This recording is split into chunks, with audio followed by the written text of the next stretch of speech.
Hello students, आज हम science 1 कक्षा 9वीं के पाठ 11 प्रकाश के परावर्तन में अवतल दर्पण द्वारा होने वाले प्रतिबिंब कैसे बनते वो देखने वाले हैं। ये पेज नंबर 122 में जो सारणी दी गई है उसको हम परावर्तन के 3 नियमों का उपयोग करके ये रचना द्वारा बनाएंगे, आकृति बनाएंगे। यहाँ पर ये सारणी सिर्फ भर के दिया गया है, आकृति नहीं बनाया गया है। इसे ही हम यहाँ पर नोटबुक में, अपने फेयर नोटबुक में गोला प्रकार स्केल पेंसिल की सहायता से बनाकर दिखाएंगे। तो सारणी में जो पहला पॉइंट दिया गया है कि वस्तु का स्थान ध्रुव और नाभि के बीच में रखा गया है। अब ये ध्रुव P और नाभि F कहाँ होता है, मुख्य अक्ष पर आप लोगों को बनाना सिखाया गया था। तो सबसे पहले आप क्या बनाएंगे, अभी देखिए डायग्राम यहाँ बना हुआ दिख रहा है, लेकिन कैसे बना है वो मैं समझाते जा रही हूँ, क्योंकि वीडियो लंबा ना हो इसलिए मैं बना कर रखी हूँ, तो साथ में समझाते जा रही हूँ ताकि आप लोगों का भी बनते जाए। तो सबसे पहले रेखा L मुख्य अक्ष खींचना है, उसके बाद इस पर सेंटर C जो है वक्रता केंद्र का निशान लगा लेना है। उसके बाद त्रिज्या 4 लेकर C पर रख कर एक अर्धगोल आकृति बनानी है जो हमारा अवतल दर्पण दिखाता है, जो अंदर से चमकीला और बाहर से हम इस तरह से छायांकित करते हैं तो वो अपारदर्शी, बाहर अपारदर्शी और अंदर चमकीला हो जाता है।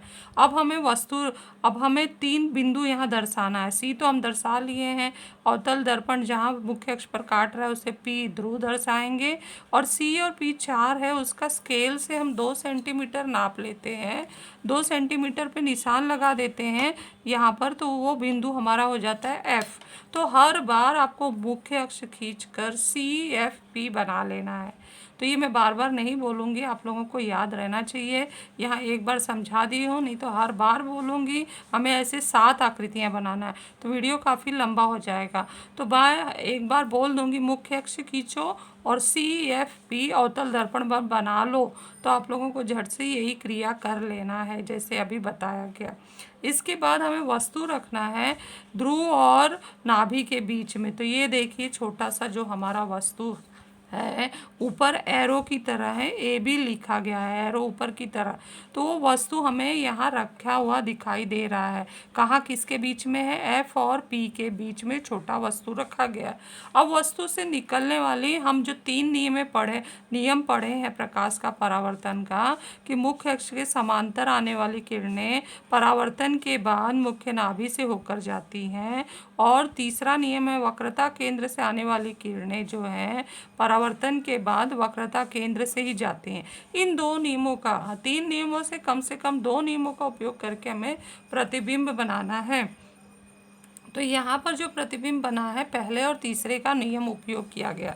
तो सबसे पहले क्या है, जो वस्तु का ऊपरी हिस्सा से हमें समांतर रेख खींचना है और दर्पण से टकराना है। दर्पण से टकराने के बाद, अब ये समांतर गई है मुख्य अक्ष के, तो टकराने के बाद के परावर्तित होने के बाद ये मुख्य नाभि से जाएंगी। तो इस तरह से ये मुख्य नाभि से जाती हुई किरण, यहाँ पर ये एरो आने का और ये एरो जाने का बनाना है। तो ये हमारा पहला किरण बन गया। इसके बाद जो वस्तु का जो टिप है, ऊपरी सिरा, वो बिंदु और सी बिंदु को मिलाकर तुम लोगों को एक रेख खींच लेना है जो दर्पण से टकराएगा। मतलब वो C से और वस्तु से आ रही है और फिर परावर्तित होकर पुनः C से जा रही है। तो आने और जाने का हमने किरण बना लिया। अब ये जो प्रतिबिंब पीछे हम देखें तो ये दोनों किरणें नहीं मिलने वाली हैं, लेकिन इस तरह से आगे की ओर देखें कि दर्पण के पिछले भाग में जाकर ये दोनों किरणें आभासी मिलेंगी। हमें मिलाना है कि अगर हम इसको आगे बढ़ाएं दर्पण के पीछे तो ये जाकर स्केल से, ये देखो ये किरण है तो उसे स्केल से जाके पीछे मिलाना है, लाइन टेढ़ा बिल्कुल नहीं होना चाहिए। उसी तरह से वक्रता केंद्र वाला भी पीछे जाके हमें दर्पण के मिलाना है। तो जैसे ही हम मिलाते हैं यहाँ पर एक बिंदु मिलता है, वो बिंदु और मुख्य अक्ष पर से एक सीधी रेख खींच देना है और वस्तु दिखाने के लिए ऊपर की एरो बना देना है, ऊपर की ओर एरो बना देना है। अब ये वस्तु सीधा, जैसे वस्तु हमारा सीधा था वैसे ही हमारा प्रतिबिंब भी बन गया है। उसका नाम हम लिखेंगे, ए का ए डैश और बी का बी डैश। तो ए बी वस्तु का ए डैश बी डैश यह प्रतिबिंब बना है जो सीधा है और आभासी है। क्यों आभासी है? क्योंकि किरणों को हमने अपने खुद मिलाया है दर्पण के पीछे, वो अपने आप मिली नहीं है, तो इसलिए ये आभासी हो गए और ये वस्तु में आकार में बड़ा है। और साथ में ये जो जो संकेत यहाँ दिया गया लिखा गया है, ए बी वस्तु है, एम डैश जो अवतल दर्पण है, सी वक्रता केंद्र है, एफ मुख्य नाभि है, पी ध्रुव है। और यहाँ पे प्रतिबिंब का स्थान दर्पण के पीछे बना है। प्रतिबिंब का स्वरूप कैसा है? आभासी और सीधा है। प्रतिबिंब का आकार कैसा है? वस्तु से बड़ा है। तो आप लोग ये समझ लिए होंगे कि ये कैसे हमें बनाना है। अब इसका स्क्रीनशॉट ले लीजिए और बना लीजिए। अभी नेक्स्ट हम चलते हैं दूसरा पॉइंट, वस्तु का स्थान जब मुख्य नाभि पर हो तो प्रतिबिंब कैसे बनेगा। तो सबसे पहले प्रतिबिंब का स्थान, प्रतिबिंब का स्वरूप, प्रतिबिंब का आकार प्राप्त करने के लिए सबसे पहले पेज पे मुख्य अक्ष खींचो, फिर सी लो, फिर 4 सेंटीमीटर पर लेकर त्रिज्या से अवतल दर्पण बनाओ। अवतल दर्पण को बाहर से छायांकित करो, अंदर से चमकीला बताओ। फिर जहाँ वो काटती उसे पी लो, सी पी का आधा एफ लो और अपने वस्तु को एफ पर खड़ा करो। ये वस्तु हमारा ऊपर की ओर जो एरो बना है वस्तु है, ए बी हमारा वस्तु की ऊंचाई है, तो ए बी नाम दे दिया, एफ पर खड़ा है। तो यहाँ अभी जो बनने वाला जो हमारा प्रतिबिंब है, ध्यान से देखें तो ये जो किरणें हैं, पहला रूल हमारा, पहला नियम आएगा कि वस्तु से मुख्य अक्ष के समांतर जाने वाली किरण दर्पण से टकराकर मुख्य नाभि से जाती है। तो सबसे पहले वस्तु के ऊपरी से सीधी किरण जो मुख्य अक्ष के समांतर है दर्पण से टकराएंगे, फिर परावर्तन के बाद वो मुख्य नाभि से जाएंगे। तो ये ध्यान देने की बात है कि यहाँ पर जो नियम लगा है पहला नियम, फिर उसके बाद दूसरा नहीं, यहाँ पर तीसरा नियम लागू होगा, क्योंकि दूसरा नियम तो मुख्य नाभि से जाती है और वस्तु ही हमारा मुख्य नाभि पे खड़ा है, तो कैसे दूसरा नियम लगाएंगे। तो इसलिए वस्तु का ऊपरी सिरा का बिंदु और वक्रता केंद्र को मिलाते हुए एक किरण खींचेंगे, आ रही है टकरा के, दर्पण से जा रही है और दर्पण से टकरा के पुनः वक्रता केंद्र से जा रही है।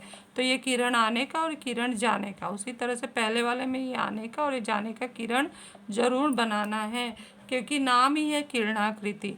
तो ध्यान से देखें तो हमारे ये दो किरणें दर्पण के पीछे अगर हम मिलाना भी चाहें तो कभी मिलेंगी नहीं, क्योंकि वो समांतर जा रहे हैं। लेकिन इस तरफ देखें, दर्पण के निचले हिस्से में हम देखें कि ये दोनों सी किरणें हम अगर आगे की ओर बढ़ाएं तो ये जरूर जाके मिलेंगी और वस्तु बहुत दूर बनेगा, अनंत दूरी पर बनेगा और वस्तु का जो आकार होगा वो बहुत ही बड़ा होगा और साथ में उल्टा होगा, क्योंकि ये मुख्य अक्ष के नीचे बन रहा है तो वस्तु का आकार उल्टा होगा। तो यहाँ प्रतिबिंब का स्थान आएगा अनंत दूरी पर, प्रतिबिंब का स्वरूप है वास्तविक और उल्टा, और प्रतिबिंब का आकार है बहुत बड़ा। और ये सारे चिन्ह हैं, पी पोलर पॉइंट अर्थात ध्रुव, एफ फोकल पॉइंट अर्थात मुख्य नाभि और सी सेंटर ऑफ कर्वेचर वक्रता केंद्र। अब हम तीसरे पर चलते हैं।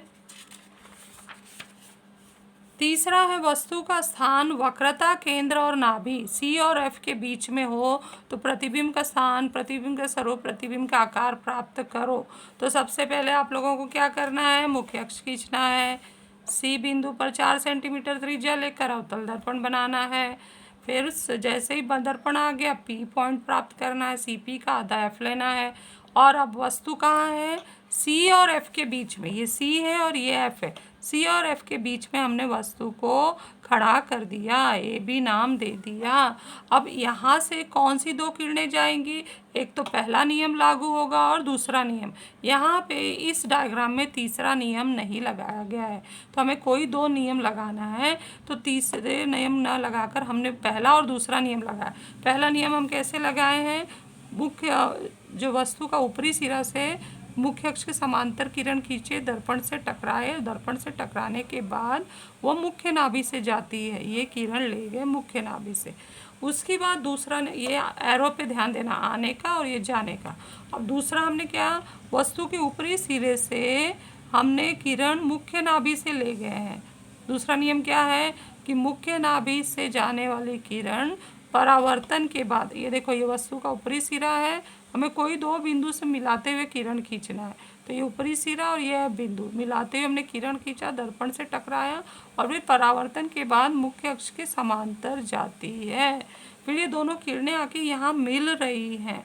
तो मिलने पर ये मिलने वाली बिंदु और मुख्य अक्ष से हमें लंबवत एक रेख खींच देना है और एरो नीचे की दिशा में होगा। ये दिखाता है कि वस्तु का प्रतिबिंब बना है जो उल्टा है, वास्तविक है और साथ में वस्तु से आकार में बड़ा है और वक्रता केंद्र से परे बना है। मतलब वक्रता केंद्र से थोड़े दूरी पर बना है, परे मतलब दूर। तो प्रतिबिंब का स्थान हुआ वक्रता केंद्र से परे, प्रतिबिंब का स्वरूप वास्तविक उल्टा और प्रतिबिंब का आकार वस्तु से बड़ा। और ये सारी जानकारी है जो हर बार हर आकृति के नीचे लिखी गई है। इसके बाद हम चलते हैं चौथे आकृति पर। चौथा है वस्तु का स्थान वक्रता केंद्र पर हो तो प्रतिबिंब कहाँ बनेगा। तो इसके लिए सबसे पहले मुख्य अक्ष खींचो, उसके बाद सी पॉइंट लो, गोला प्रकार उठाओ, 4 सेंटीमीटर त्रिज्या लेकर अवतल दर्पण बनाओ, जहाँ काटेगा वो पी नाम दो, उसको छायांकित करो। अवतल दर्पण को बाहर से, हमारा दर्पण रेडी हो गया। सीपी का आधा एफ लो और अभी वस्तु को कहाँ खड़ा करना है, सी पर खड़ा करना है। तो हमने हमारे वो नोटबुक की लाइन दिख रही है ना, 2 लाइनों को लेकर एक वस्तु खड़ा कर दिया, उसको ए बी नाम दे दिया। और यहाँ पर पहला और दूसरा नियम लगाना है। पहला नियम क्या है, वस्तु के से मुख्य अक्ष के समांतर आने वाली किरण, देखो ये वस्तु का ऊपरी सिरा ए बिंदु से मुख्य अक्ष के समांतर आने वाली किरण दर्पण से टकराकर परावर्तित होने के बाद मुख्य नाभि से होकर जाती हैं। ये देखो ये मुख्य नाभि से होकर जा रही हैं। फिर दूसरा वही ए से ही ए बिंदु और मुख्य नाभि को मिलाते हुए, तो वस्तु के से आने वाली किरण मुख्य नाभि से जब आती हैं और दर्पण से टकराती हैं तो टकराने के बाद परावर्तन के बाद मुख्य अक्ष के समांतर जाती हैं। ये हमारा है दूसरा नियम। इस तरह से तो ये पहला नियम हो गया और ये दूसरा नियम। ये आने का किरण है और ये जाने का किरण है। दोनों जहाँ काटी हैं वो बिंदु और जो सी बिंदु मुख्य अक्ष का है मिलाकर हमने एक रेख खींच दिया और उसका एरो नीचे की दिशा में दिखाया, इसलिए कि वस्तु से ठीक उल्टा प्रतिबिंब बना है। उसका ए ऊपर है तो यहाँ ए डैश नीचे और बी डैश एक ही जगह पर है। तो इस और ऊंचाई हम देखें तो जितना ऊंचाई ऊपर वस्तु का है उतना ही प्रतिबिंब का ऊंचाई। और स्थान क्या है, वक्रता केंद्र पर ही बना है। तो प्रतिबिंब का स्थान कहाँ बना, वक्रता केंद्र पर बना। प्रतिबिंब का स्वरूप कैसा है, वास्तविक और उल्टा है। वास्तविक तब जब बनता है जब किरणें मिलती हैं अपने आप से, तो अब वास्तविक बनता है। और उल्टा है और प्रतिबिंब का ऊंचाई कितना है, मूल वस्तु के बराबर ही है। और ये जानकारी वही दी गई है, ए बी प्रतिबिंब वस्तु की ऊंचाई, ए डैश बी डैश प्रतिबिंब की ऊंचाई, सी वक्रता केंद्र, एफ मुख्य नाभि, पी ध्रुव है। अब नेक्स्ट हम 5वें पर चलते हैं। 5वां है वस्तु का स्थान। अब कहाँ है, वक्रता केंद्र पर पहले था चौथे में, अब कहाँ है, वक्रता केंद्र से परे, वक्रता केंद्र से दूर होगा। तो हमारा वस्तु कहाँ, प्रतिबिंब कहाँ बनेगा, प्रतिबिंब का स्वरूप कैसा होगा, आकार कैसा होगा, ये हम डायग्राम में देखते हैं। तो सबसे पहले मुख्य अक्ष खींच लो। मुख्य अक्ष खींचने के बाद सी से 4 सेंटीमीटर लेकर अवतल दर्पण बनाओ, बाहर से छायांकित करो, जहाँ काटेगा मुख्य अक्ष पी लो, सी पी का आधा एफ लो। जैसे ही बन जाए उसके बाद हमें वस्तु खड़ा करना है। करीब 2 लाइन की हमारी ऊंचाई लेकर हमने ए बी वस्तु यहाँ खड़ा कर दिया। और इसमें नियम हमें वही 2 नियम लगाना है। पहला बी से हम पी से निकालेंगे किरण जो सीधे मुख्य अक्ष के समांतर जाकर दर्पण से टकराएगी। ये हमने बना लिया, मुख्य अक्ष के समांतर गई, दर्पण से टकराई और टकराने के बाद पहले नियम के अनुसार मुख्य नाभि से होकर जाएगी। तो मुख्य नाभि से उसको ले जाना है, इस तरह से मुख्य नाभि से। तो ये किरण आने का और ये किरण जाने का बन गया। अब दूसरा नियम क्या है कि वस्तु के ऊपरी सिरे से यानी बी बिंदु और एफ बिंदु मतलब मुख्य नाभि। तो दूसरा नियम है मुख्य नाभि से आने वाली किरण दर्पण से टकराकर परावर्तित होने के बाद मुख्य अक्ष के समांतर, इस तरह से मुख्य अक्ष के समांतर जाती हैं। ये एरो आने का है और ये एरो जाने का है। हमने पहला नियम ग्रीन से बनाया, दूसरा नियम रेड की से बनाया है। ऐसे ही आप लोग स्केच पेन का उपयोग करके बनाएंगे तो दो किरणें अलग अलग रंग का दिखाई देगा। तो आप लोग बना सकते हैं, फेयर बुक में अच्छे से सुंदर दिखाई भी देगा। तो ये दोनों किरणें यहाँ मिल रही हैं, तो ये बिंदु जो है हमारा, और मुख्य अक्ष पर हम एक सीधी लाइन खींचते हैं तो एक छोटी सी रेख बनती है, उसका एरो नीचे की दिशा में। इसका मतलब है कि वस्तु से के जैसा ही है लेकिन आकार में छोटा है और वास्तविक है और उल्टा है। तो ये हमारा ए डैश यहाँ पर और बी डैश नीचे। ए डैश बी डैश करके प्रतिबिंब बन चुका है जो आकार में छोटा है, वास्तविक है, और बना कहाँ पर है, सी और एफ के बीच में। क्योंकि वस्तु जब वक्रता केंद्र से परे है तो हमारा जो प्रतिबिंब है सी और एफ के बीच में बना है।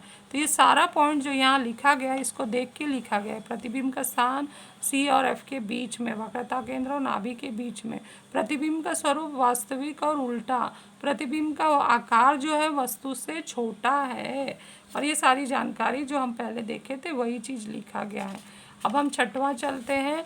वस्तु का स्थान वक्रता केंद्र से दूर है, बहुत दूर है, अनंत दूरी पर है। तो जब वस्तु अनंत दूरी पर होती है तो हमारा जो ये नोटबुक का लंबाई है उसमें वो दिखाई नहीं देती। तो वस्तु हमें दिखाई नहीं देगी, बस उससे किरणें आ रही हैं वो हम देखेंगे। तो प्रतिबिंब कहाँ बनेगा, प्रतिबिंब का स्वरूप और प्रतिबिंब का आकार कैसा होगा। तो जब वस्तु अनंत दूरी पर होती है तो वहाँ से हम एक ही नियम का उपयोग क्योंकि आने वाली किरणें दर्पण से टकराकर मुख्य नाभि से जाएंगी। अब वस्तु हमें दिखाई नहीं दे रहा है तो वस्तु का वो बिंदु भी हमें नहीं प्राप्त है कि उस बिंदु और मुख्य नाभि का उपयोग करके हम दूसरा नियम लगाएं या वस्तु के एक बिंदु और वक्रता केंद्र का उपयोग करके तीसरा नियम लगाएं। तो इस आकृति में हमने दोनों किरण पहले नियम का उपयोग करके बनाया है और दोनों किरणें आके मुख्य नाभि से मिल रही हैं। तो इससे अर्थ यह निकला कि वस्तु जो बहुत दूरी पर है उसका आकार बिंदु स्वरूप है और आके वह हमें मुख्य नाभि पर बनता हुआ दिखाई दे रहा है और बहुत ही छोटा बिंदु स्वरूप है और ये वास्तविक है और उल्टा है। तो प्रतिबिंब का स्थान मुख्य नाभि पर, वास्तविक, उल्टा, बहुत छोटा बिंदु स्वरूप। तो यहाँ पर दो किरणें आप पहले नियम का ही बनाएंगे। ये रेड से एक किरण बनाया गया जो मुख्य अक्ष के समांतर आई और मुख्य नाभि, परावर्तन के बाद मुख्य नाभि से गई। फिर दूसरा ग्रीन भी मुख्य अक्ष के समांतर आई और परावर्तन के बाद मुख्य नाभि से गई। तो रेड और ग्रीन में दो किरणें बनाई गई हैं जो यहाँ से एफ पर टकराती हैं और बिंदु स्वरूप हमें प्रतिबिंब प्राप्त होता है। तो ये यहाँ तक हमारा अवतल दर्पण पूरा हो गया। अब हम चलते हैं उत्तल दर्पण का, एक ही हमें किताब में दिया गया है तो उत्तल दर्पण का भी देख लेते हैं। तो उत्तल दर्पण का हमें द्वारा बनने वाला प्रतिबिंब image form by convex mirror, image form by concave mirror अर्थात अवतल दर्पण हमने देख लिया। अब उत्तल दर्पण देख ले जा रहे हैं, ये भी किताब में वो 123 पेज नंबर पर दिया गया है। तो यहाँ पर अवतल दर्पण बनाने का भी तरीका वही है कि सबसे पहले ये देख लेते हैं कि जो हमारा उत्तल दर्पण है वो कैसे बनेगा। अवतल जैसा ही है, सबसे पहले मुख्य अक्ष खींचो, मुख्य अक्ष खींचने के बाद यहाँ पर इस दिशा से हमें खींचना है क्योंकि उसका परावर्तन इधर हो रहा है। ये हमारा दर्पण इस तरह से होगा, दर्पण इस तरह से है तो अंदर का भाग जो है ना वो अपारदर्शी कर दिया गया है और बाहर चमकीला किया, यहाँ से परावर्तन होगा। तो वस्तु यहाँ होगा और यहाँ से, तो इस तरह से जब बनाना है तो उसका केंद्र यहाँ पर होगा, केंद्र इधर है। तो आप लोगों को क्या करना, मुख्य अक्ष बनाने के बाद केंद्र का स्थान यहाँ, अवतल दर्पण में केंद्र यहाँ लिया था, अब यहाँ उल्टा हो जाएगा, केंद्र का स्थान यहाँ होगा।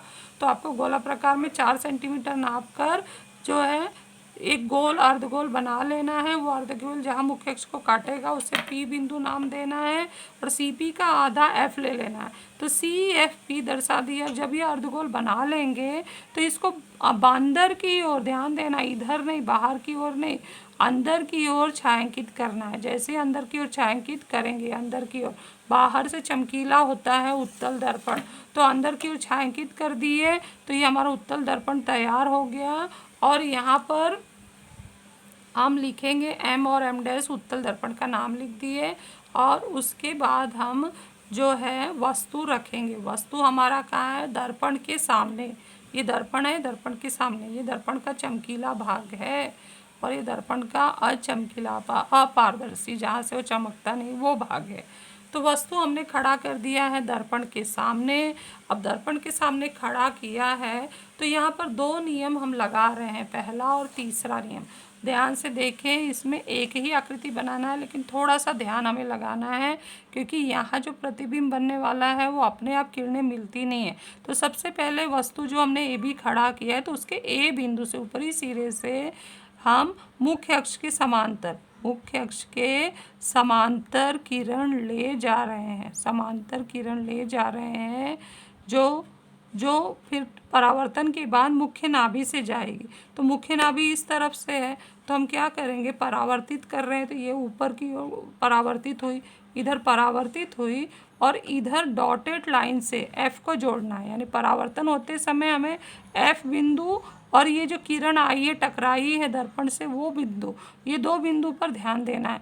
तो पीछे की ओर हमें खंडित रेख और आगे की ओर जुड़ी हुई रेख, दर्पण के आगे जुड़ी हुई रेख और दर्पण के पीछे खंडित रेख से एक पूरा लाइन एफ तक बना लेना, एफ, और जहाँ से परावर्तन हुआ है। समझ में आ गया होगा? ये ग्रीन लाइन दिखाई दे रहा है, ये ग्रीन लाइन मुख्य अक्ष के समांतर आई है और ये परावर्तन हुई है। तो ये बिंदु और एफ बिंदु एक लाइन में होना चाहिए, जैसे ये रखा गया है। तो यहाँ ये परावर्तित हुई और पीछे ये रेड से खंडित दिखाया गया है। अब तीसरा नियम इसमें हम लगाएंगे वक्रता केंद्र का। सी बिंदु देखना है और सीधे हमें वस्तु का जो है ऊपरी बिंदु देखना है और स्केल रख देना है। सी बिंदु से और वस्तु के ऊपरी बिंदु पे हमने स्केल रख दिया। अब जो भी किरण ये आएगी, किरण आ रही है और जा रही है, किरण आ रही है, जा रही है, वह क्या किरण है? ये हमारा किरण आती है, दर्पण से टकराती है और वक्रता केंद्र से मिलकर वापस लौट जाती है। तो यहाँ पर हम आ रही है, ये आने की किरण है और ये जाने की किरण है, लेकिन ये पीछे की ओर हम मिलता हुआ किससे दिखाएंगे? सी से। कहाँ से? जहाँ किरण आई है वो बिंदु, और सी को खंडित रेख से दिखाएंगे, जो यहाँ ब्लू से दिखाया गया है। और ये दर्पण के सामने जो किरण आई है वो सी, अपना स्केल जरूर सी पे रखना। अगर हम सी पे नहीं रखेंगे और ऐसे बनाएंगे तो लाइन टेढ़ा हो जाएगा, क्योंकि हम सी को फोकस कर रहे हैं। क्योंकि तीसरे नियम में वो वक्रता केंद्र से किरण आती है और लौट कर पुनः जाती है। तो जब आप सी पर स्केल रखेंगे और वस्तु के ऊपरी सिरे पर, तभी ये लाइन सीधी बनेगी। और यहाँ पर भी जो किरण का बिंदु है, दर्पण से टकराए वो बिंदु और एफ बिंदु पर हमें स्केल रखना है, तभी ये लाइन सीधा इधर जाएगा और पीछे की ओर आएगा, एफ से मिलेगा। तो ये स्केल रखने का मैं एक बार फिर से बता देती हूँ। यहाँ पर हमने ये वस्तु का ऊपरी सिरा और सी पर रखकर तीसरा नियम लगाया है, और यहाँ पर मुख्य अक्ष के समांतर ले जाकर ये बिंदु जो दिख रहा है, ये बिंदु जो दर्पण से लौटने का बिंदु है पहले किरण का, ये पहले किरण का वो बिंदु और एफ बिंदु से हमने सीधी रेख खींची है, जो यहाँ पर जुड़ी हुई और यहाँ खंडित है। तो ये दोनों भी रेख आके दर्पण के पीछे मिल रही हैं। वो मिलने वाले बिंदु से मुख्य अक्ष पर हम सीधी रेख खींचते हैं, एरो ऊपर की दिशा में है। तो ये इस तरह से पता चल रहा है कि हमारा आभासी प्रतिबिंब दर्पण के पीछे बना है, जो ध्रुव और मुख्य नाभि के बीच में है, और उसका नाम ए बी है। पहले वस्तु का नाम ए बी है, तो इसका नाम ए डैश बी डैश दिया है, जो वस्तु से छोटा है, प्रतिबिंब छोटा बना है, आभासी बना है और दर्पण के पीछे बना है। तो यहाँ वस्तु का, उत्तल दर्पण में वस्तु का स्थान दर्पण के सामने हो तो प्रतिबिंब दर्पण के पीछे बनता है, आभासी बनता है, सीधा बनता है। हम देख रहे हैं सीधा बना, आभासी सीधा।